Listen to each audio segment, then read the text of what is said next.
అపోస్తుడైన పౌలు కొరింథీయులకు రాసిన మొదటి పత్రికలు మనకు తెలిసినయే 11వ అధ్యాయంలో ఏం చెప్పాడు? ఎవడు అయోగ్యంగా ఆయన శరీరమును తిని రక్తమును తాగునో వాడి శిక్షావిధి కలుగుటకై తిని తాగుచున్నాడు. అందుకే అంటే ప్రతి మనుషుడు తనను తాను అంటే దీనిలో పాల్పొంపులు పంచుకోవడానికి ఒక మార్గం ఉంది, ఒక పద్ధతి ఉంది. ఏంటంటే దీనిలో పాల్పొంపులు పంచుకునేవాడు పరీక్ష చేసుకోవాలి, స్వపరీక్ష చేసుకోవాలి. మనిషి అన్న ప్రతివాడు పరీక్ష చేసుకున్న తర్వాత దీనిలో పాల్పొంపులు పంచుకోవాలి అని చెప్పాను. ఇప్పుడు దీనిలో పాల్పొంపులు పంచుకోవడానికి పరిశుద్ధులు తినేటువంటి ఆహారము అని ఒకసారి చెప్పాను. సో కనుక దేవుని బిడ్డలారా గమనించాలి. ఇప్పుడు యేసుక్రీస్తు ప్రభు ఈ లోకంలోకి వచ్చిన తర్వాత యోహాను సువార్త 6వ అధ్యాయంలో ఆయన చాలా మాటలు చెప్పాడు, మనకు తెలిసినవే. జాగ్రత్తగా వినండి. ఆయన ఏం చెప్పాడంటే, నా శరీరము తిని నా రక్తము తాగువాడే నిత్య జీవం గలవాడు. అంటే ప్రతి క్రైస్తవుడు నిత్య జీవానికి వెళ్ళాలంటే ఇది ఒక మార్గము అని చెప్పాడు. బాప్తిజం తీసుకోవాలా, తీసుకున్న తర్వాత ఆయన మరణమును జ్ఞాపకం చేసుకుంటూ ఆయన శరీరమును రక్తమును తాగాలి. అలా తాగడానికి కూడా యోగ్యత ఉండాలి అని చెప్పాడు, అర్హత ఉండాలి. అంటే ఇష్టానుసారంగా ప్రవర్తిస్తూ ఇష్టానుసారంగా నడుచుకుంటూ ఆ లోకంలో సాగిపోతున్న అబద్ధాలాడుతూ మోసాలాడుతూ త్రాగుతూ వ్యసనాల్లో ఉండిపోతూ వాళ్ళు తీసుకోవడానికి అర్హులు కాదు అనే విషయం కూడా గమనించాలి. దేవునికి స్తోత్రం. ఎందుకంటే నేటి దినాల్లో ఎవరికి అర్థం కావట్లేదు. ఎందుకు తీసుకోవడం అంటే బల్లారాధన కదండి పాస్టర్ గారు, ఈరోజు బల్లారాధన ఇస్తారా అని ఆలోచనలో ఉంది. కాబట్టి దేని మీద గమనించాలి. ఒక ఆయన పనికి వెళ్ళిపోతున్నాడు, పనికి అంటే అవగాహన లేక పనికి వెళ్ళిపోయి, ఏమండి మీరు చర్చికి రారా అని ఒక ఆయన అడిగితే, బల్లారాధన 12:30 కదా అప్పుడు వచ్చేస్తాను అన్నాడు ఆయన. 12:30 బల్లారాధన ఇస్తారు, అప్పుడు వచ్చేస్తాను, అది అయిపోయాక భోజనాలు ఉంటే తినేసి వెళ్ళిపోతాను. ఎవరు అంటలేదు, మనకు కూడా చర్చిలో భోజనాలు ఉన్నాయి, అందుకే చెప్తున్నాను. దేవుడికి స్తోత్రం. అంటే దేవుని బిడ్డ ఒక అవగాహన అనేది ఉండాలి. ఎందుకు దేవుడు చేయమన్నాడు, ఎవరితో ప్రారంభించాడు, ఎలా ప్రారంభించాడు అనేది ప్రాముఖ్యం. అప్పుడు చాలా మంది వ్యసన పడినట్టుగా, చాలా మంది సనుగుకున్నట్టుగా మనం అక్కడ చూస్తాం. యోహాను సువార్త 6వ అధ్యాయం 61 కూడా ఉంటది. వారి మాటలు బట్టి సనుగుకున్నారంటే, ఏ మాటలు బట్టి? జీవాహారమును నేనే, పరలోకం నుంచి వచ్చిన జీవాహారము నేనే, నిజమైన ఆహారము నిజమైన పానీయం అన్ని చెప్పిన తర్వాత ఆయన నా శరీరము తిని నా రక్తము తాగువాడి నిత్య జీవం గలవాడు అని మన అంత్యదినము నేను వారిని లేపుతాను. ఈ మాటలన్నీ అక్కడ ఉన్న వారికి నచ్చలేదు. ఆయనను వెంబడించే వారు చాలా మంది ఉన్నారు, గమనించాలి. అప్పటికి ఆయనను వెంబడించేవారు చాలా మంది వెంబడిస్తున్నారు, చాలా మంది శిష్యులు అన్నట్టుగా ఉన్నారు. ఆ శిష్య రకంలో ఆయనను వెంబడిస్తూ సాగిపోతూ వాళ్ళందరూ ఈ మాటకి ఇబ్బంది కలుగుతుంది. ఈ మాట చాలా బాగలేదు కదా, ఈయనేంటి ఈ శరీరాన్ని తినమంటవేంటి, ఈయన రక్తాన్ని తాగమంటవేంటి అని అభ్యంతరపడి నాటు నుండి అనేక మంది ఆయనను విడిచి వెళ్ళిపోయినట్టుగా వాక్యంలో రాయబడి ఉంది. చూద్దామా ఒకసారి యోహాను సువార్త 6వ అధ్యాయం 66వ వచనాన్ని చదువుదామని. అప్పటి నుండి ఆయన శిష్యులలో అనేకులు వెనుక తీసి మరి ఎన్నడూనూ ఆయనను వెంబడించలేదు. యోహాను సువార్త చదివాం, ఆయనను ఎప్పుడూ అప్పటి నుండి సనుగుకున్నవారు, ఆ బాధపడిన వారు అప్పటి నుండి వెనుదిరిగిపోయారంట. అంటే వెనక్కి వెళ్ళిపోయారు. ఎవరు? శిష్యులు అని రాయబడి ఉంది. అంటే ఆయన కూడా తిరిగేటువంటి వారు. అప్పటి నుండి ఆయన శిష్యులలో అనేకులు ఆయనను వెనుదిరిగి వెళ్ళిపోయారు. మళ్ళీ ఎప్పుడు ఆయన్ని వెంబడించలేదు. సో రైట్, ఇప్పుడు ఎప్పుడు వెంబడించకుండా వెనక్కి తిరిగి వెళ్ళిపోయిన తర్వాత ఇప్పుడు యేసయ్య అంటున్నాడు, ఉన్నటువంటి 12 మంది వైపు తిరిగాడు. ఉన్నటువంటి 12 మంది వైపు తిరిగి, ఇదిగో మీరు కూడా వెళ్ళిపోవాలనుకుంటున్నారా అని అడిగాడు. ఎవరిని? 12 మందిని అడిగాడు. మీరు కూడా వెళ్ళిపోవాలనుకుంటున్నారా అంటే పేతురు అంటాడు, ప్రభు మేము ఎక్కడికి వెళ్తాం? నీవే నిత్య జీవపు మాటలు గలవాడవు, నీవు దేవుడివి, నీ దగ్గర నుంచి మేము ఎక్కడికి వెళ్తాం అంటావు. దేవుడికి స్తోత్రం. అందుకే మొట్టమొదటి బల్లారాధన 12 మందితో ప్రారంభమైంది. దేవునికి స్తోత్రం. దేవుడు పేతురు, యోహాను, యాకోబు, ఆంద్రేయ ఓ పని చేయండి, వెళ్ళిపోయిన వాళ్ళు ఉన్నారు కదా వాళ్ళందరినీ తీసుకురండి, నేను గెత్సెమనే తోటకి వెళ్తున్నాను, అక్కడ దుష్టుడు వస్తాడు, పట్టుకుంటాడు, సిలివేస్తాడు, నేను చంపబడతాను, 3 దినాలు లేస్తాను, తర్వాత వెళ్ళిపోతాను, కాబట్టి మీకు చివరిగా పస్కా విందు మీ అందరితో తినాలనుకుంటున్నా, అందరినీ తీసుకురాని అన్నాడా? 12 మందితోనే ప్రారంభించాడు. దేవునికి స్తోత్రం. ఈ 12 మందితో ప్రారంభించి ఆయన 12 మందితో ప్రారంభించినప్పుడు 11 మంది యోగ్యులుగా ఉన్నారు. 12వ వాడైన ఒకడు ఇస్కరియోతు యూదా యోగ్యంగా లేడు. ఎందుకంటే యోగ్యంగా లేకపోతే ఇందాక ఏం చెప్పాను, శిక్షావిధి కలుగుటకై తిని తాగుచున్నాడు. 12 మంది శిష్యులు అనబడే వారు పోయిన వారం మనం చదివాం, అన్నదంతా విడిచిపెట్టుకుని వస్తే కానీ శిష్యుడు కాడు అంటారు. కనుక ఇప్పుడు వారు అందరూ సమస్తాన్ని విడిచిపెట్టుకుని వచ్చినట్టుగా మనం చూస్తాం. లూకాసు వార్త 14వ అధ్యాయం 33వ వచనంలో, లూకాసు వార్త 14వ అధ్యాయం 33వ వచనంలో, ఆ ప్రకారమే మీలో తనకు కలిగినదంతయు విడిచిపెట్టని వాడు నా శిష్యుడు కాని అనరు. ఓకేనా? ఇప్పుడు ఉన్నదంతయు విడిచిపెట్టకపోతే నా శిష్యుడు కాని అనడు. అంటే మీకున్న ఆస్తి, మీకున్న సమస్తము విడిచిపెట్టమని కాదు, దేవునికి అయిష్టమైన వాటిని విడిచిపెట్టమని అర్థం. సో ఇప్పుడు ఉన్నటువంటి పేతురు గాని యోహాను గారు వారందరూ సమస్తాన్ని విడిచిపెట్టి యేసయ్య దగ్గరకు వచ్చారు. 12 మందిలో 11 మంది విడిచిపెట్టి వచ్చారు కానీ ఇస్కరియోతు యూదా విడిచిపెట్టల. అతనికి ఏ ఆశ ఉందో ఆ ఆశను కలిగే వెంబడిస్తున్నాడు. కాబట్టి అతను అయోగ్యంగా పాలుబొమ్మలు పంచుకోవడం వల్ల అతనికి ఆశీర్వాదం వచ్చిందా, శాపం వచ్చిందా? దీవించబడ్డాడా, శపించబడ్డాడా? ఆలోచన చేస్తే 30 వెండి నాణాలు వచ్చాయి కదా, అలా అప్పగించడం ద్వారా 30 వెండి నాణాలు వచ్చాయి కదా అంటే 30 వెండి నాణాలు కూడా అతనికి ఉపయోగమేమి పడలా. ఆ మందిరంలోకి విసిరేశాడు, వెళ్ళిపోయి చెట్టుకి ఉరేసుకున్నాడు, ఆ తెగిపోయి కింద పడిపోయి చచ్చిపోయాడు. అంటే ఎవడు అయోగ్యంగా పాలు పంపులు పంచుకుంటాడో వాడు శిక్ష విధి కలుగుటకే తిని తాగుచున్నాడు. ఏదో బాప్తిసం తీసేసుకున్నావు కాబట్టి వచ్చేసి రొట్టు తినేసి ఆ ద్రాక్షరసం తాగేసి అమ్మయ్య అని లాస్ట్ లో భోజనం పెట్టేస్తే తినేసి వెళ్ళిపోవడం కాదు. అంటే ప్రతి చోట ఉన్నది, ఎవరిని అంటలేదు. గోడపల్లిలో కూడా ఇలాగే చెప్పాను, గోడపల్లిలో కార్యక్రమానికి విందు ఉంది, ఇప్పుడు విందయ్యి వచ్చాం. దేవునికి స్తోత్రం, హల్లెలూయా. ఎందుకంటే దానికి అవగాహన కావాలి, మనకు పరిపూర్ణమైన అవగాహన కావాలి. ఆ 12 మంది ఏర్పరచబడిన వారు సమస్తాన్ని విడిచిపెట్టి యేసుని వెంబడించేవారు. దీనిలో పాలుపంపులు పంచుకునే అర్హత ఎవరికి ఉందంటే విడిచిపెట్టాల్సిన వాటిని విడిచిపెట్టి యేసుని వెంబడించడానికి ఇష్టపడిన వారు, సిలువనెత్తుకొని వెంబడించేవారు మాత్రమే దీనిలో పాలుపంపులు పంచుకునే అర్హత ఉంది. అంటే ఇప్పుడు వెంబడిస్తున్నారంటే యేసయ్యని ప్రేమిస్తున్నట్ట లేనట్ట? అమ్మా, యేసయ్యని ప్రేమిస్తున్నట్టు. ఇప్పుడు పేతురును దేవుడు క్వశ్చన్ అడిగాడు. యోహాను సువార్త 21వ అధ్యాయంలో 14వ వచనం మనం చూస్తే, అక్కడి నుంచి కొన్ని విషయాలు చూస్తే, యోహాను సువార్త 21వ అధ్యాయం 14 నుండి మనం చూస్తే చదువుతలేదు. యేసు మృతులలో నుండి లేచిన తరువాత ప్రత్యక్షమై ప్రత్యక్షమైనది ఇది 3వసారి. వారి భోజనము చేసిన తరువాత యేసు సీమోను పేతురును చూచి, యోహాను కుమారుడైన సీమోను, వీరికంటే నీవు నన్ను ఎక్కువగా ప్రేమించుచున్నావా అని అడుగగా అతడు, అవును ప్రభువా, నేను నిన్ను ప్రేమించుచున్నానని నీవు ఎరుగుదువని అతనితో చెప్పాను.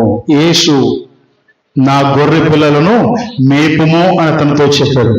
మరలా ఆయన, యోహాను కుమారుడైన సీమోను, నన్ను ప్రేమించుచున్నావని 2వ మారు అతనిని అడుగగా అతడు, అవును ప్రభువా, నేను నిన్ను ప్రేమించుచున్నానని నీ వెరుగుదువని అతనితో చెప్పాను. ఆయన, నా గొర్రెను కాయము అని చెప్పాను. 3వసారి ఆయన, యోహాను కుమారుడైన సీమోను, నన్ను ప్రేమించుచున్నావా అని అతనిని అడిగను. నన్ను ప్రేమించుచున్నావా అని 3 సార్లు తను అడిగినందుకు పేతురు వ్యసనపడి, ప్రభువా, నీవు సమస్తము ఎరిగిన వాడవు, నిన్ను ప్రేమించుచున్నానని నీ ఎరుగుదువని అతనితో చెప్పాను. యేసు, నా గొర్రెను మేపుము అని చెప్పారు. దేవునికి స్తోత్రం, హల్లెలూయా. ఇప్పుడు ఈ మాట ఎందుకు చదివించాను అంటే, బలలో పాలు పంపులు పంచుకున్న వారి యొక్క క్వాలిటీస్ తెలుసుకోవాలి. మనం బలలో పాలు పంపులు పంచుకోవడం అంటే ఏదో మొదటి ఆదివారం వచ్చింది కాబట్టి ఎలా ఉన్నారంటే, ఆ బల్లారాధన ఏ ఆరాధనైనా మానేస్తాం కానీ బల్లారాధన మాత్రం మానకూడదండి. ఆ రోజు రొట్టె ద్రాక్షారసం ఉందండి. రొట్టె ద్రాక్షారసం ఎందుకు, ఎలా తీసుకోవాలి, దానికి అర్హతలేంటి అనే విషయం మనకు అర్థం కాదు. ఇక్కడ యేసుక్రీస్తు ప్రభు చనిపోయిన తర్వాత, సమాధి చేయబడిన తర్వాత, మృత్యుంజయుడే లేచిన తర్వాత శిష్యునికి కనబడ్డ 3వసారట. పేతురు అన్నాడు, ఇదిగో నీ చేపలు పట్టడానికి వెళ్ళిపోతున్నాను, నాతో పాటు ఎవరైనా వస్తారా అంటే కొంతమంది వెళ్ళారు. ఆయనతో పాటు వెంబడించి కొంతమంది వెళ్ళారు. వెళ్ళి రాత్రంతా చేపలు పట్టారు కానీ ఒక చేప పడలేదు. అప్పుడు ఒడ్డు మీద ఉన్న యేసయ్య అంటాడు, ఇదిగో కుడివైపున వలై అంటే కుడివైపున వలై కానీ లాగడానికి ఇబ్బందికరమైన పెద్ద చేపలు పడిపోయి, కొన్ని సంఖ్య ఉంది అక్కడ, కొన్ని పెద్ద చేపలు పడిపోయినాయి. అప్పుడు యోహాను అంటే ఆయనను ప్రేమించే యోహాను చూసి, ఇతను యేసుని అని చెప్పగానే వెంటనే పేతురు దూకడం, నీటిలో దూకడం ఇవన్నీ మనకు తెలుసు. సో ఒడ్డుకొచ్చిన తర్వాత ఆయన వారికి భోజనం పెట్టాడు. భోజనం పెట్టిన తర్వాత ఆయన వేసిన క్వశ్చన్ ఇది, ఏమనంటే, యోహాను కుమారుడైన సీమోను, వీరికంటే నీవు నన్ను ఎక్కువగా ప్రేమించుచున్నావా? యేసయ్య బిడ్డలైన వారికి ఉండాల్సిన క్వాలిటీ ఇది. ఇప్పుడు ఈ క్వశ్చన్కి అర్థం ఏంటో మనం అర్థం చేసుకోవాలి. యోహాను కుమారుడైన సీమోను పేతురు, వీరికంటే ఎక్కువగా నీవు నన్ను ప్రేమించుచున్నావా? అక్కడున్న వారికంటే నీకు చెప్తున్నాడు. సో దేవుని బిడ్డారా, మనం ఆలోచన చేసుకుందాం. ప్రతి వారం మందిరానికి వస్తున్నాం, బాప్తిసం తీసుకున్నాం, దేవుని సన్నిధిలో ఉన్నాం, పాటలు పాడుతున్నాం, ప్రార్థన చేస్తున్నాం, బల్లారథంలో పాల్పంపులు పంచుకుంటున్నాం. మనము కూడా వారికంటే, ఇక్కడున్న వారికంటే ఎక్కువగా ప్రేమిస్తున్నావా? దీన్ని మూడు విధాలుగా దీన్ని మనం అధ్యయనం చేసుకోవచ్చు. ఒక విషయం ఏంటంటే, ఇక్కడున్న వారందరికంటే నువ్వు ఎక్కువగా నన్ను ప్రేమిస్తున్నావా? లేదా వీరందరినీ ప్రేమిస్తున్నావు కదా, వీరిని ప్రేమించిన దానికంటే ఎక్కువగా నన్ను ప్రేమిస్తున్నావా? నువ్వు విడిచిపెట్టి వచ్చేసావే నీ వ్యాపారం, నువ్వు చేపలు పట్టుకోవడం, నీ జీవనోపాధి, దానికంటే ఎక్కువగా నన్ను ప్రేమిస్తున్నావా అనే విషయాన్ని మనం గమనించాలి. దేవునికి స్తోత్రం, దేవుని నామానికి మహిమ కలుగును గాక. దేవుడు ఈ లోకం ఉన్నప్పుడు శిష్యులకి ఆరోహణం కాకమునుపు ఆయన చెప్పినటువంటి కొన్ని మాటలు, మీరు ఒకరినొకరు ప్రేమించుకోండి అని దేవుడు చెప్పాడు. కొత్త ఆజ్ఞ మీకు ఇచ్చుచున్నాను. యోహాను సువార్తలోనే 13వ అధ్యాయంలో 34వ వచనంలో ఈ విధంగా ఉంటుంది. యోహాను సువార్త 13వ అధ్యాయం 34వ వచనం, మీరు ఒకరినొకరు ప్రేమింపవలనని మీకు కొత్త ఆజ్ఞనిచ్చుచున్నాను. నేను మిమ్మల్ని ప్రేమించినట్టే మీరు ఒకరినొకరు ప్రేమింపవలను. మీలో ఒకరి ఎడల ఒకరు ప్రేమ గలవారై ఉన్న ఎడల దీనిని బట్టి మీరు నా శిష్యులని అందరూ తెలుసుకొందురు. చాలు, దేవునికి స్తోత్రం, హల్లెలూయా. ఆ తర్వాత కిందకి వెళ్ళిపోతే మరొక వచనం కూడా చదివేద్దామమ్మా. సీమోను పేతురు, ప్రభువా నువ్వెక్కడికి వెళ్ళుచున్నావని ఆయన అడగగా, యేసు నేను వెళ్ళుచున్న చోటకి నీవు ఇప్పుడు నా వెంట రాలేవని తరువాత వచ్చేదని అతనితో చెప్పాను. అందుకు పేతురు, ప్రభువా నేనెందుకు ఇప్పుడు నీ వెంట రాలేను, నీ కొరకు నా ప్రాణము పెట్టుదనని ఆయనతో చెప్పాను. దేవునికి స్తోత్రం. పేతురు ఇక్కడ చెప్పిన మాటలో నీకోసం ప్రాణమైనా పెట్టేస్తానయ్యా, అంత ప్రేమ ఉంది అని వ్యక్తపరుస్తున్నాడు. పైన దేవుడు చెప్పినటువంటి మొదటి ప్రేమ ఏంటంటే, వారికి చెప్పిన మొదటి ఆజ్ఞ ఏంటంటే ఒకరినొకరు ప్రేమించుకోండి, ఒకరి ఎడల ఒకరు ప్రేమ కలిగి ఉండండి. మీరు అలా ప్రేమ కలిగి ఉండడం వల్ల మీలో ఉన్న ప్రేమను బట్టి నా శిష్యులు అంటే ప్రేమాస్వరూపుడైన దేవుని బిడ్డలను అర్థమవుద్ది అని చెప్పాడు. అంటే దేవుని బిడ్డలకు ఏం కావాలా? ప్రేమ ఉండాలి. మనం ప్రతి వారం కూడా నేర్చుకునేది ప్రేమ గురించే. ఇంచుమించు 3 నెలలుగా ధ్యానం చేస్తున్నాం ప్రేమ అంటే ఏంటి అనే విషయాన్ని. దేవునికి స్తోత్రం, హల్లెలూయా. కాబట్టి దేవుడు ఈ రోజు కూడా వచ్చింది ఏంటంటే ప్రేమ అంటే క్రైస్తవులకి దేవుడు చెప్పేటువంటి మాట ఏంటంటే మీరు ఒకరినొకరు ప్రేమ కలిగి ఉండాలి. సమాజం వెలుపటి కూడా మనం ప్రేమ కలిగి ఉండాలి. మనలో ఉన్న ప్రేమను బట్టి ఎవరు కనపరచబడాలి?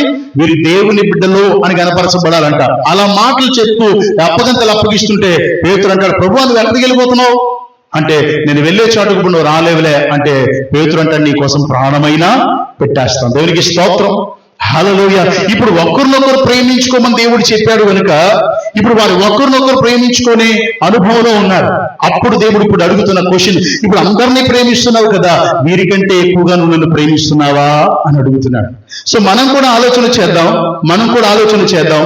దేవుడు మనకి చెప్పినటువంటి మాటల్లో ఒకడు తల్లినైనను తండ్రినైనను కుమారునైనను కుమార్తెనైనను నాకంటే ఎక్కువగా ప్రేమించేవాడు నాకు పాత్రుడు కాడు అనే విషయం గమనించాలి. దానికి స్తోత్రం.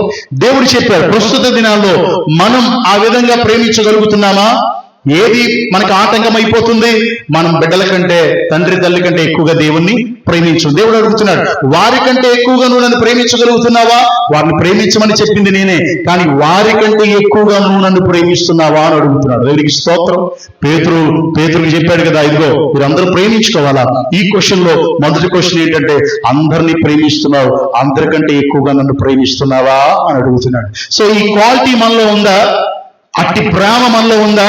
ఆలోచన చేయాలి. ఈ రోజు మా బాబు గారిని తీసుకెళ్లి దించేటప్పుడు పర్స్ లేదు. మరి బాబు పర్స్ కూడా లేదురా, నువ్వు కనీసం ఆటోలైనా రావడానికి అని అనుకున్నా. సో వచ్చేస్తానులే డాడీ, నడిచైనా వచ్చేస్తాను అన్నాడు వాడు. ఇప్పుడు వాడిని దించి వచ్చాను కాబట్టి నా బాధ, అయ్యో పిల్లోడు ఎలా వస్తాడో, ఇక్కడ హైవే ఉంటుంది అని చెప్పేసి పాస్టర్ గారికి చెప్పింది, ఆయన్ని తీసుకొచ్చేస్తానులే 12:30 నువ్వు ఆరాధన నడిపించి అన్నాను అనుకోండి. ఎవరి మీద ఉన్నట్టు నా ప్రేమ? దేవుణ్ణి ఎక్కువ ప్రేమించినట్ట, కుమారుని ఎక్కువ ప్రేమించినట్ట? కుమారుని ఎక్కువ ప్రేమించినట్టు. సో ఇప్పుడు దేవుడు క్వశ్చన్ వేస్తున్నాడు, నీకు ఎవరి మీద ఎక్కువ ప్రేమ ఉంది? ఒక క్వశ్చన్, ఆరి కంటే ఎక్కువగా నువ్వు నన్ను ప్రేమిస్తున్నావా? ఇక్కడ కూర్చున్నా మనం ఎన్నిసార్లు మనం దేవుని సన్నిధి ఎగ్గొట్టేయలేదు, ఎన్నిసార్లు దేవుని సన్నిధికి రాకుండా వాటి వైపు వీటి వైపుకు వెళ్ళిపోలేదు. కనుక దేవుని బిడ్డలు గమనించాలి, వాటికంటే ఎక్కువ గనక మనం దేవుడి కంటే ఎక్కువగా దేన్ని ప్రేమించిన ఆయనకి పాత్రలము కాదంటాడు కదా. తల్లినైనను తండ్రినైనను ఆ కుమారునైనను కుమార్తెనైనను నాకంటే ఎక్కువ ప్రేమించేవాడు నాకు పాత్రుడు కాడు. అంటే మనం దేవుడు అనుగ్రహించిన వాటికంటే అనుగ్రహించిన దేవుణ్ణి ఎక్కువ ప్రేమించే వారంగా ఉంటాం. దేవునికి స్తోత్రం. కనుక దేవుని బిడ్డలారా, ఈరోజు ఆలోచన చేయండి, మనం అలా ప్రేమించగలుగుతున్నామా? దేవుణ్ణి ఎక్కువగా ప్రేమించగలుగుతున్నామా? అందరికంటే ఎక్కువగా ప్రేమించగలుగుతున్నామా? అందరినీ ప్రేమిస్తున్నాము, వాళ్ళకంటే ఎక్కువగా దేవుణ్ణి ప్రేమిస్తున్నామా? ఆలోచన చేయాలి. అలా ప్రేమించకపోతే దీనిలో పాత్రలు కాదు. అలా ప్రేమించిన వారే దీనిలో పాల్గొములు పంచుకున్నారు మొట్టమొదటగా. దేవునికి స్తోత్రం. ఆ 12 మందిలో ఒకడు అయోగ్యుడు అయినప్పటికీ ఆ 12 మంది సమస్తాన్ని విడిచిపెట్టుకుని, తల్లిదండ్రులను విడిచిపెట్టుకుని వచ్చిన వారు కాదా? దేవుడు పిలిచిన వెంటనే వెంబడించిన వారు కాదా? మరి అలాంటి వారికి పాల్గొములు పంచుకుంటే మనం విడిచిపెట్టాల్సినవి చాలా ఉన్నా దేన్ని విడిచిపెట్టం. మన నోటితో మంచి మాట రాదు, మన నోటితో దీవెనకరమైన మాట రాదు. శపిస్తాం, దూషిస్తాం, బూతులు మాట్లాడతాం, అన్యాయపు మాటలు మాట్లాడతాం, వారి మీద వేరి మీద సాడులు చెప్తాం. చూసేది సరైంది కాదు, మాట సరైంది కాదు, ప్రవర్తన సరైంది కాదు. విడిచిపెట్టాల్సిన వ్యసనాలు విడిచిపెట్టలేదు, ఏమీ విడిచిపెట్టకుండా పరిశుద్ధ బాబుల్లా వచ్చి కూర్చుని దీనిలో చెయ్యట్టేస్తాం. ఇదేనా యోగ్యత? ఇదేనా అర్హత? ఇది కాదు అర్హత. అన్నిటికంటే ఎక్కువగా దేవుణ్ణి ప్రేమించేవాడవై ఉండాలి. దేవునికి స్తోత్రం. అలా ప్రేమించేవాడవైతేనే దీనిలో పాల్గొబులు పంచుకునే అర్హత నీకు ఉందని అర్థం. అంటే దేవుడు నా కొరకు ప్రాణం పెట్టాడు, ఆయనను జ్ఞాపకం చేసుకోవడానికి నేను ఇది చేయాలి. నేను పాపినై ఉండగా, నేను అపరాధినై ఉండగా, నేను దోషనై ఉండగా, నేను చచ్చిన వాడినై ఉండగా నన్ను బ్రతికించడానికి దేవుడు నా కొరకు ప్రాణం పెట్టేశాడే.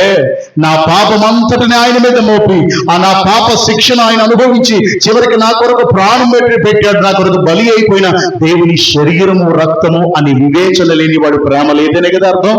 ఆ ఆలోచన లేకుండా చేయి చాపేసి పెట్టిన వెంటనే నోట్లు వేసేసుకుని నవ్వులేసుకుని ఒక ఆయన ఏం చేస్తున్నాడు తెలుసా? ఇందాకే నేను ప్రార్థన చేసుకోయ్యా అని చెప్పాను, చేతులు పెట్టంగానే డబ్బు కొట్టుకున్నాడు ఆయన. అంటే అతనికి ధ్యానం ఉన్నట్ట, కళ్ళంట నీళ్ళు వచ్చాయా? ప్రభువా, నా పాపం పరిహరించడానికి నీ శరీరం ఇలా చేర్చబడిందా నాయన, నా వల్ల చాలుగా చేర్చబడిందా నాయన? కనీస అవగాహన లేదు, చెప్పడానికి కూడా లేదు. వచ్చి చేత్తో పట్టుకుని డప్పు కొట్టుకుని తినేసి వెళ్ళిపోవడానికి ఇది డప్పు కొట్టుకోవడానికి కాదు కదా.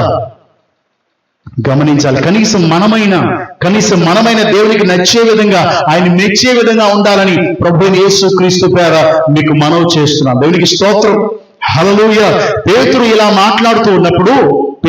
మాట్లాడుతూ నీకోసం ప్రాణం పెట్టేస్తానయ్యా, అభ్యంతరాలు ఏమైనా ఏదైనా రావచ్చు కానీ నీ విషయంలో నేను అభ్యంతర పడనయ్యా అని చెప్తున్నప్పుడు యేసుక్రీస్తు ప్రభువు మాట్లాడినాడు. ఏమన్నాడంటే, నేడు నీవు నన్ను ఎరగవనని 3 సార్లు చెప్పకపోతే చెప్పిన తర్వాత కోరుకు వస్తుంది అన్నాడు.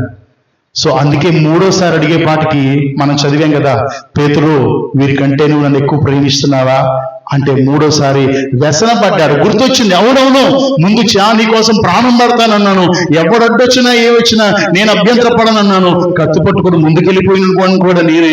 అలాంటి వాడిని నేను ఆయనను పట్టుకునే పాటికి ఆయన ఎరగను అని 3 సార్లు బొంకిన అబద్ధికుని కదా, అందుకే దేవుడు అడుగుతున్నాడు కదా అని వ్యసన పడి ఇప్పుడు అలా కాదు ప్రభువా, నేను నిన్ను ప్రేమిస్తున్నాను అని చెప్తున్నాడు. దేవునికి స్తోత్రం.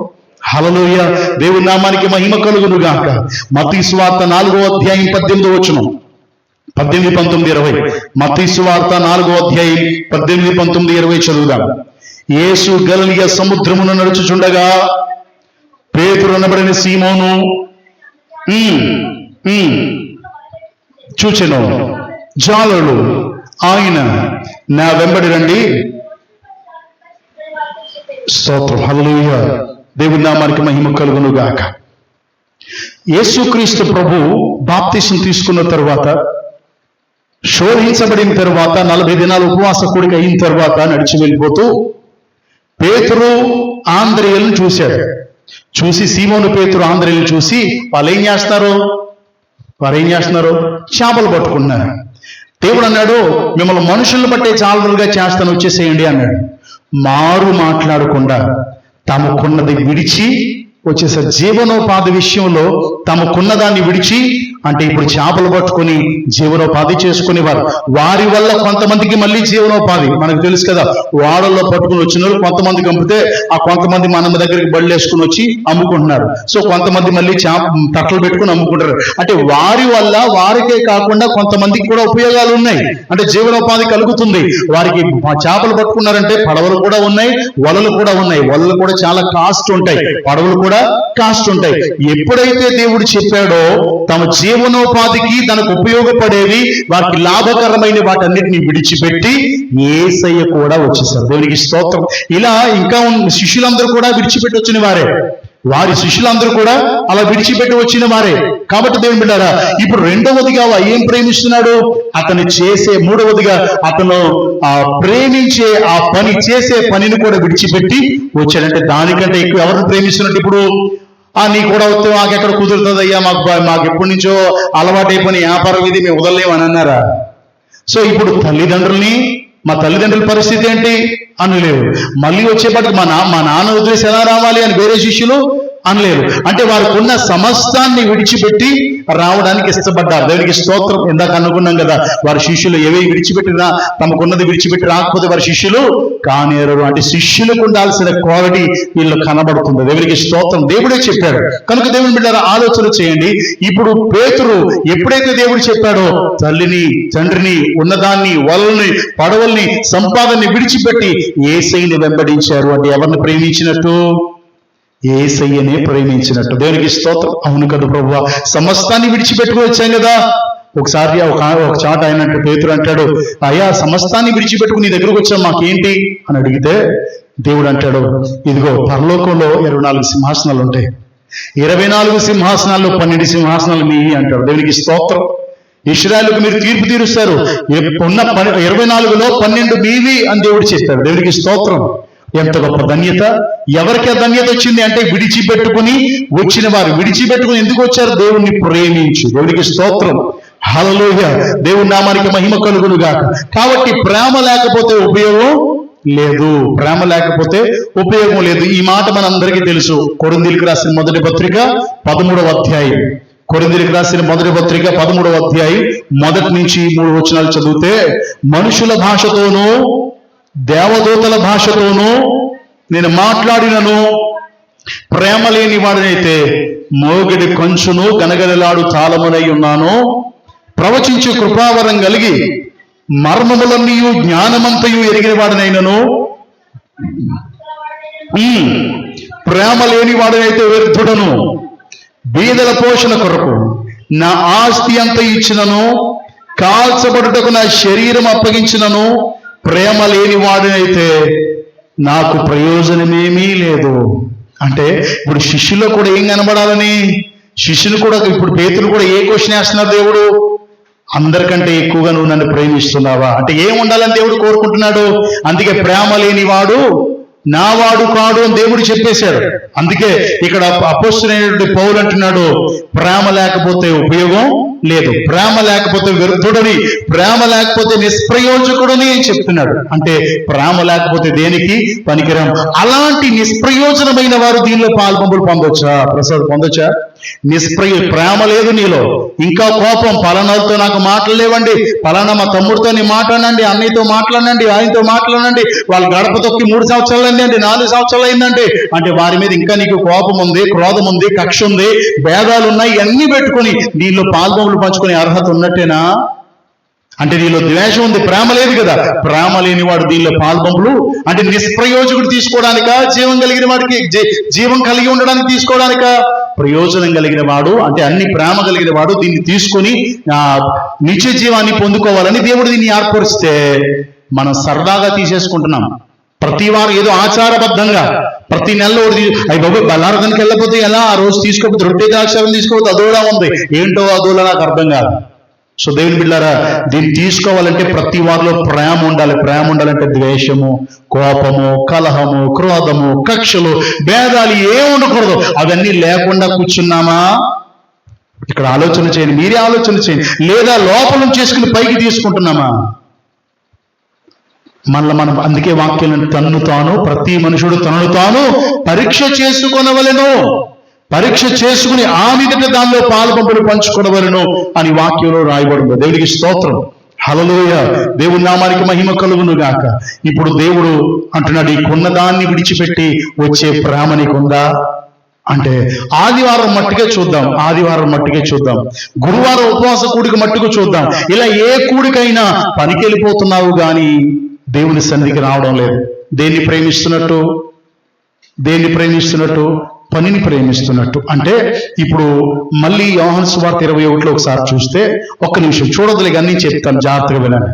ఇప్పుడు దేవుడు పేతురుతో అంటున్నాడు, సమస్తం ఎరిగిన దేవుడు పేతురుతో అంటున్నాడు, పేతురు మీరందరికంటే నువ్వు నన్ను ఎక్కువగా ప్రేమిస్తున్నావా అంటే దేవుడికి ఒక విషయం తెలుసు, నువ్వు అందరికంటే ఎక్కువ ప్రేమిస్తే సంఘాన్ని ప్రేమిస్తావు, అందరికంటే ఎక్కువ ప్రేమిస్తే నా ప్రేమ నీకు అర్థమవుతుంది, నా ప్రేమ నీకు అర్థమైతే నేను నా మాటలు వింటావు, నా మాటలు వింటే నా సంఘాన్ని ప్రేమిస్తావు. అక్కడ ఏమన్నాడు? ప్రేమిస్తున్నాను ప్రభు అంటే ఏమన్నాడు? వెంటనే నా గొర్రెలను మేపుము. దేవునికి స్తోత్రం. దేవునికి సమస్తం ఎరిగిన దేవుడు ఏ మాట మాట్లాడినా దానిలో అర్థం లేకుండా ఉండదు. ముందడిగాడు, నువ్వు ప్రేమిస్తున్నావా? అందరికంటే ఎక్కువ ప్రేమిస్తున్నావా? ప్రేమిస్తున్నాను ప్రభువా, నా మందను మేపు. అందరికంటే ఎక్కువ ప్రేమిస్తున్నావా? ప్రేమిస్తున్నాను ప్రభువా, నా మందని కాయి. అందరికంటే ఎక్కువ ప్రేమిస్తున్నానా? నీ ప్రేమిస్తున్నా, నీకు తెలుసు కదా ప్రభువా, నా మందని మేపు. అంటే దేవుడికి అర్థమైంది ఏంటంటే, అంత అలా ప్రేమిస్తే నన్ను ప్రేమించినట్టుగా నా మందను కూడా ప్రేమిస్తాడు. యేసయ్యని ప్రేమించినోడు మందను కూడా ప్రేమిస్తాడు. మందను ప్రేమించినోడు దాన్ని జాగ్రత్తగా మేపుతాడు. దేవునికి స్తోత్రం. మేపుతాడు, కాస్తాడు. అంటే మొట్టమొదటి సేవకుడు అన్నమాట. బైబిల్ గ్రంథంలో యేసుక్రీస్తు ప్రభు శిష్యులు మిగిలినోళ్ళు కాదు, నేను అండవలా, యేసు పిలుచుకున్నప్పుడు చెప్పాడు, మొట్టమొదటిగా నువ్వు నా మందను కాయి. అంటే యేసయ్యని ప్రేమించే వాళ్ళలో ఉండే క్వాలిటీ ఏంటి? సంఘాన్ని ప్రేమిస్తాడు. దేవునికి స్తోత్రం, హల్లెలూయా. చివరికి సంఘాల కొరకు, క్రీస్తు కొరకు తన ప్రాణమే పెట్టేశాడు అపొస్తలుడైన పేతురు. అలా పెట్టేటువంటి మనసు ఉంటుంది దేవుణ్ణి ప్రేమిస్తే. అంటే దేవుణ్ణి ప్రేమిస్తే ఎవరిని ప్రేమిస్తాం? సంఘాన్ని ప్రేమిస్తాం. సంఘాన్ని ప్రేమిస్తే సంఘస్థులు ప్రేమిస్తాం, గొర్రెలు ప్రేమిస్తాం. ఆ గొర్రెలను ప్రేమిస్తే ఆ ప్రేమలో ఉన్న దేవుడు ప్రత్యక్షం అవుతాడు. ఎదుటివారు క్రీస్తును తెలుసుకుంటారు. దేవునికి స్తోత్రం. అలా ప్రారంభమైన ప్రేమ నేటి వరకు మన మధ్యకి ప్రచురణ జరుగుతూనే ఉంది. దేవునికి మహిమ కలుగును గాక. ఆమేన్. జాగ్రత్తగా గమనించండి, యేసయ్యను ప్రేమిస్తే దేన్ని ప్రేమిస్తావు? సంఘాన్ని ప్రేమిస్తావు. సంఘానికి ఎక్కొట్టేసి యేసయ్యని ప్రేమిస్తున్నానంటే అవదు. అంతేనా? అర్థమైందా?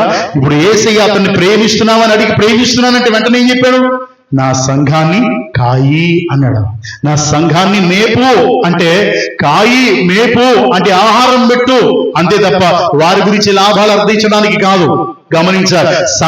మా సంఘం అండి చాలా అభివృద్ధి చెందాలని పాస్టర్ గారు ప్రార్థన చేయండి, ఒక్కొక్కడికి ఉద్యోగాలు వేసేయాలండి, ఈ పక్క వాళ్ళు ఏమో చెరువులు వేస్తున్నారండి, ఈ పక్క వాళ్ళు వ్యాపారం చేస్తున్నారు, పాస్టర్ గారు బాగా ప్రార్థన చేయండి, వీళ్ళు బాగా వ్యాపారంలో పెద్దలు అయిపోతే నాకు బాగా వస్తాయండి, వీళ్ళు చెరువులు బాగా పండితే నాకు వస్తాయండి. దీనికోసం కాదు సేవ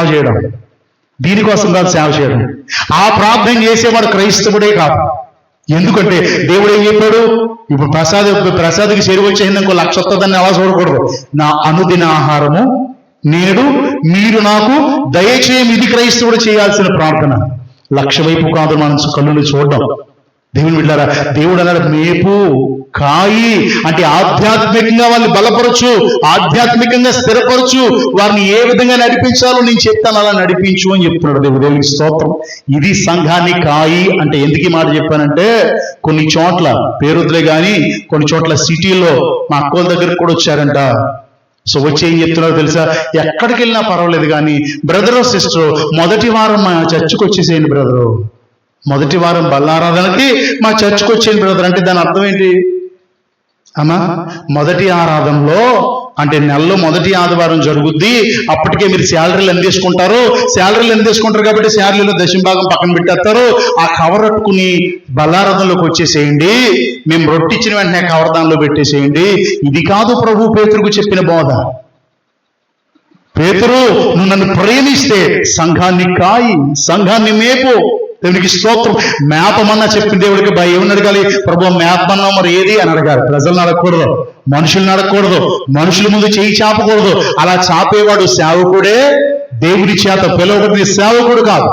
సో గమనించాలని ప్రభు యేసుక్రీస్తు పేరు మీకు మనవి చేస్తున్నాను. మొదటి ఆదివారం నుండి మిగిలిన ఆదివారాలు ఎక్కడికైనా వెళ్ళి ఆత్మీయంగా దిగజారిపోయి చచ్చిపోండి, ఆత్మీయంగా చచ్చిపోండి, మళ్ళీ మొదటి ఆదివారం రండి. ఇదేం పోదయ్యా? ప్రతి వారం రా, ఆత్మీయ వర్తమానం విను, ఆత్మీయతలో బలపడు. నిన్ను ఆత్మీయంగా మేపుతున్నాను, నువ్వు వర్ధిల్లాలి ఆత్మీయంలో. దేవుడికి స్తోత్రం. దేనిలో వర్ధిల్లడానికి ఇష్టపడతారు తెలుసా? ఆర్థికంగా వర్ధిల్లడానికి ఇష్టపడతారు, ఆర్థికంగా స్థిరపరచబడడానికి ఇష్టపడతారు. ప్రార్థన మాత్రం ప్రభువా నాయన తండ్రి ఆత్మీయంగా బలపరచు, స్థిరపరచు. ఎక్కడ నువ్వు ఆత్మీయంగా దేవుని సన్నిధికి వస్తే కదా. దేవుని బిడ్డలారా గమనించండి, ఇలాంటి బిలాము బోధ అంటారు దాన్ని ఏం బోధ అంటారు? డబ్బు కోసం ఆహ్వానించి డబ్బు కోసం వర్తమానం చెప్పేదాన్ని బిలాము బోధ అంటారు. దేవుడు దాన్ని వ్యతిరేకించాడు. సో బిలాము బోధలు కాదు సంఘంలో ఉండాల్సింది. పేతురు ఏం ప్రార్థన, అపొస్తలుడైన పౌలు ఏం ప్రార్థన చేస్తున్నాడో మనం నేర్చుకుంటున్నాం. ఫిలిప్పీయులకు రాసిన పత్రిక 3వ అధ్యాయం 19 ఏం ప్రార్థన? జ్ఞానముకు మించిన క్రీస్తు ప్రేమను వీరు తెలుసుకోవాలని ప్రార్థన చేస్తున్నాడు. అందరూ డబ్బు ఉన్న వాళ్ళు అయిపోవాలి ప్రభువా, వాళ్ళు డబ్బులు తెచ్చేయాలి ప్రభు అని ప్రార్థన చేయడం లేదు. ఈ ప్రార్థన దేవుని చిత్తానుసారమైన ప్రార్థన కాదు. ప్రభువా నువ్వు అప్పగించిన ఈ మంద ఆత్మీయంగా, లేదా అప్పగించిన విశ్వాసులు ఆత్మీయంగా బలపరచి స్థిరపరచబడి అయ్యా నువ్వు వచ్చేటప్పుడు వధువు సంఘంగా ఎత్తబడే స్థితిలో ఉండాలి ప్రభువా. ఇది సేవకుడు చేయాల్సిన ప్రార్థన. దేవునికి స్తోత్రం. హల్లెలూయా. పేతురు అంటున్నాడయ్యా నేను నిన్ను ప్రేమిస్తున్నాను, అందరికంటే ఎక్కువగా ప్రేమిస్తున్నాను, అందరిని ప్రేమించిన దానికంటే ఎక్కువ ప్రేమిస్తున్నాను. అప్పుడు దేవుడు ఆ మాట అడగడానికి ఇంకో కారణం, అప్పటికి వాళ్ళు ఏం చేస్తున్నారు? ఆ అధ్యాయంలో చేపలు పట్టడానికి వెళ్ళిపోయారు. సో మనుషులు పట్టడానికి చేశాను కదా నిన్ను, మరి చేపలు పట్టడానికి వెళ్ళిపోయావు అంటే దాన్ని ప్రేమిస్తావా నన్ను ప్రేమిస్తావా? మరొక క్వశ్చన్ అక్కడ. అప్పుడు పేతురు అంటాడు నిన్నే ప్రేమిస్తున్నాను. దేవునికి స్తోత్రం. మూడవసారి నిన్నే ప్రేమిస్తున్నా, నీకు తెలుసు ప్రభువా అంటే దేవుణ్ణి ప్రేమించేవాడు ఎవరిని ప్రేమిస్తాడు? సంఘాన్ని ప్రేమిస్తాడు. సో ఇక్కడ ఉన్న వారందరూ సంఘాన్ని ప్రేమిస్తున్నారా? బలలో పాలు పంపులు పంచుకుంటున్న వారందరూ సంఘాన్ని ప్రేమిస్తున్నారా? సంఘాన్ని ప్రేమిస్తే సంఘానికి డబ్బులు ఇస్తామని చెప్పను, నేను సంఘానికి వస్తామని చెప్తాను. దేవునికి స్తోత్రం. డబ్బులు హృదయంలో ఏసై ఉంటే దేవునికి ఏసీ ఇవ్వాలని మనసు వస్తుంది, కానీ డబ్బు ఇవ్వండి అనేటువంటి వర్తమానం వాక్యంలో కూడా లేదండి. అంటే మనం ఆధ్యాత్మికంగా చూసుకునే దానిలో. సో దేవుని బిడ్డలారా మనం ఏది కావాలని ఎవరిని అడగాలి? దేవుడి సేవకుడు ప్రాముఖ్యంగా ఎవరిని అడగాలి? ఇప్పుడు పేతురు గారికి దేవుడు అప్పగించాడు ఉదయం మంద అంటే, బాబు ప్రసాదం నిన్ను మేపమని దేవుడు ఇచ్చాడు, నువ్వు డబ్బులు అని అడగాల? అప్పగించిన దేవుని అడగాల? ప్రభువా వీళ్ళని మేపమన్నావు, మేపుతున్నాను, మన పరిస్థితి ఏంటని ఆయన అడగాలి. అడిగడిగా ముందు ప్రభు సమస్తాన్ని అప్పగించేశాం, సమస్తాన్ని విడిచిపెట్టుకుని వచ్చాం, మాకేంటి అని అడిగాడు. ఏంటి అని అడిగితే దేవుడు ఏం చెప్పాడు? పరలోకంలో 12 సింహాసనాలు ఉన్నాయి నీకు అని చెప్పాడు. దేవుడికి స్తోత్రం.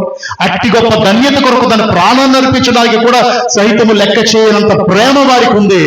నేటి దినాల్లో సంఘాల్లో ఏమి లేదు, ఒకరినొకరు ప్రేమించుకోవడం లేదు, వీళ్ళందరికంటే యేసయ్యని ప్రేమించడం లేదు, మనకున్న ధనం కంటే ఎక్కువగా దేవుని ప్రేమించడం లేదు.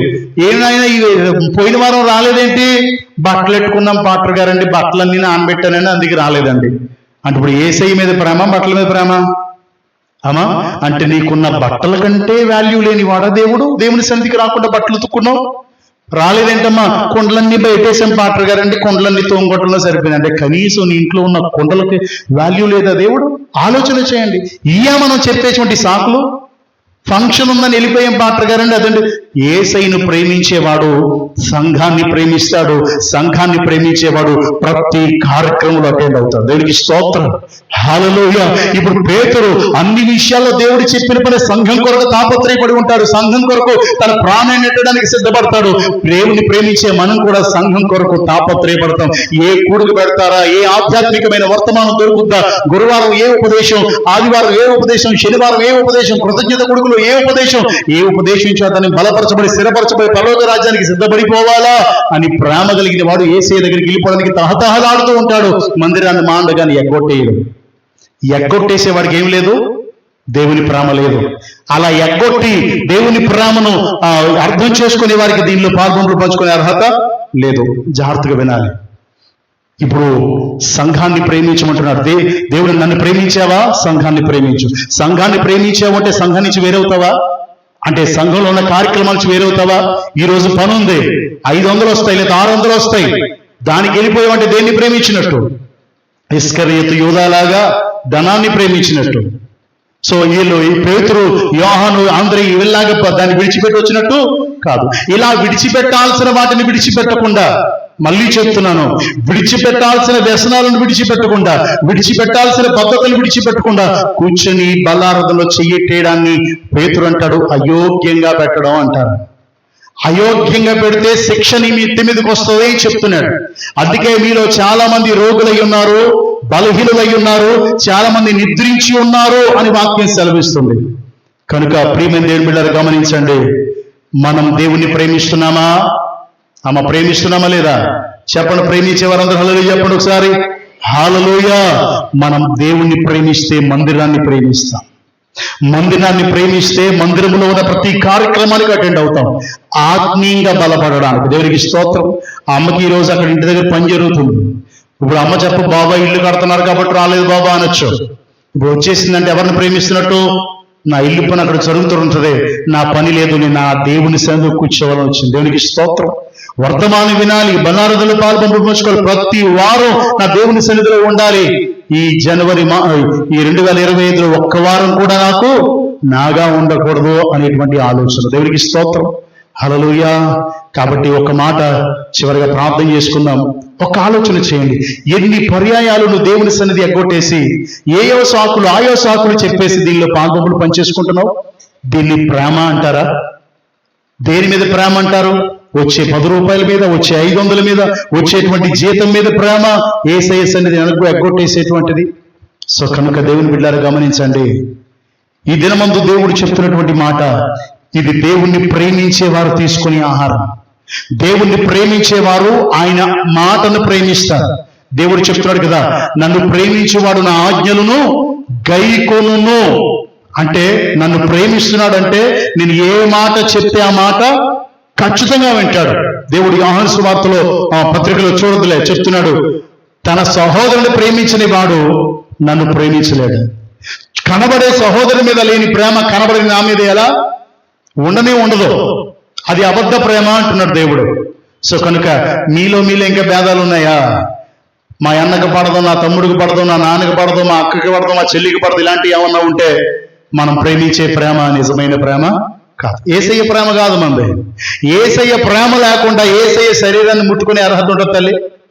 యేసయ్య ప్రేమను అర్థం చేసుకోకుండా అలాంటి భయంకరమైన దుస్థితిలో ఉన్న మనల్ని ప్రేమాస్వరూపులుగా మార్చడానికి, తనకున్న సంపూర్ణతలో పరిపూర్ణత మనం కలిగి ఉండడానికి, ఆయనకున్నటువంటి పరిపూర్ణతను మనకు అనుగ్రహించడానికి దేవుడు ఇంత ఉపదేశాన్ని మనకు అనుగ్రహిస్తుంటే ఆ పరిపూర్ణతను కోల్పోయి పరిపూర్ణత లేని వారు దీనిలో పంచుకునే అర్హత ఉంటుందా? అర్హత ఉండదు. కనుక మళ్ళీ చెప్తున్నాను, వచ్చి కూర్చొని చేయిలో పెట్టుకుని తినేయడం కాదు, నేను అర్హున్నా కాదా అనే విషయం మనకు అర్థం అవ్వాలి. ఒకసారి ఆ వచనాన్ని చదివేసి ముగిస్తాను. కొరింథీయులకు రాసిన మొదటి పత్రిక 11వ అధ్యాయం. మొదటి పత్రిక 11వ అధ్యాయం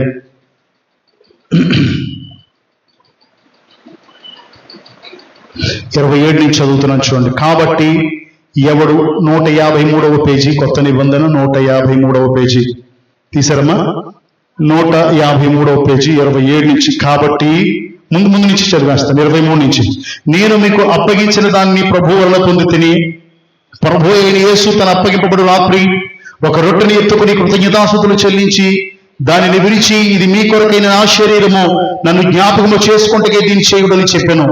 ఆ ప్రకారమే భోజనమైన పిమ్మట ఆయన పాత్రను ఎత్తుకుని, ఈ పాత్ర నా రక్తం వలన కొత్త నిబంధన, మీరు దీని నుండి త్రాగునప్పుడల్లా నన్ను జ్ఞాపకం చేసుకుంటే దీన్ని చేయడని చెప్పాను. మీరు ఈ రొట్టెని తిని ఈ పాత్ర నుండి త్రాగునప్పుడల్లా ప్రభు వచ్చే వరకు ఆయన మరణము ప్రచురించదురు. కాబట్టి ఎవడు అయోగ్యంగా ప్రభు యొక్క రొట్టె తినునో లేక ఆయన పాత్ర నుండి త్రాగునో వాడు ప్రభు యొక్క శరీరము గూర్చి రక్తమును గూర్చి అపరాధి అగును. కాబట్టి ప్రతి మనుషుడు తన్ను తాను పరీక్ష చేసుకొనవలెను, అలాగూ చేసి ఆ రొట్టెను తిని పాత్రను త్రాగవలను. ప్రభు శరీరం అని వివేచింపక తిని తాగువాడు తన శిక్షావిధి కలుగుటకై తిని తాగుచున్నాడు. ఇందువలన మీలో అనేకులు బలహీనులు, రోగులై ఉన్నారు, చాలా మంది నిద్రించి ఉన్నారు. అయితే మనలను మనమే విమర్శించుకుని ఎడల తీర్పు పొందకపోవడము. అంటే ఇప్పుడు ఏం చేయాలా? మనలను మనమే విమర్శ చేసుకోవాలా. చివరిగా ఒక మాట చెప్పేసి ముగిస్తాను. అంటే ప్రార్థన చేయాల్సిన అంశం. ప్రభువా, ఇంతవరకు ఈ వంకలు చెప్పి నేను సన్నిధి మానేశానేమో. నేను ప్రేమిస్తున్నాను, నీ సన్నిధి ఎప్పుడూ మానను ప్రభువా. ఈ లోకంలో దేన్నైనా విడిచిపెడతాను కానీ నీ సన్నిధిని మాత్రం విడిచిపెట్టను ప్రభువా అని ప్రార్థన చేద్దాం. ఎందుకంటే ఆయనను ప్రేమిస్తున్నాము అంటే దేన్ని ప్రేమించాలా కనుక చేద్దాం. మోకరిద్దాం, చిన్న ప్రార్థన చేద్దాం, పశ్చాత్తాపడదాం. ప్రభు సన్నిధిలో ఆయన శరీరమును రక్తమును సేవించబోతున్నాం కనుక ప్రియమైన దేవుని బిడ్డ సేవించబోతున్నాం. మనం మోకరించి చిన్న ప్రార్థన చేసి పశ్చాత్తాపదయ్యా, తెలియక చేశానయ్యా, దయతో క్షమించండి. ఈ దినమందు ప్రభువా నీ సన్నిధిలో చేయండి. నాతో మీరు మాట్లాడుతూ ఉన్నారు, స్పష్టంగా మాట్లాడారు. పేతురును అడిగినట్టుగా మమ్మల్ని కూడా అడుగుతున్నారు. అవును, ప్రభు ప్రశ్నిస్తున్నాడు. ప్రియ సహోదరి సహోదరుడా, వీరికంటే ఎక్కువగా నువ్వు నన్ను ప్రేమిస్తున్నావా? ఏంటి నీ సమాధానం? ఏ సమాధానం చెప్పగలవు ఈరోజు? ఏ సమాధానం చెప్తావు యేసయ్యకి ఈరోజు? అందరికంటే ఎక్కువ ప్రేమిస్తున్నానయ్యా చెప్తావా? మీరందరినీ ప్రేమించిన దానికంటే ఎక్కువ ప్రేమిస్తున్నాను అంటావా? జీవనోపాధి కొరకై దేని ఎంత పరిగెడుతున్నానో దానికంటే ఎక్కువ నిన్ను ప్రేమిస్తున్నానని చెప్తావా? దేవుడి క్వశ్చన్ అడిగాడు, నీ సమాధానం ఏంటి ఈరోజు?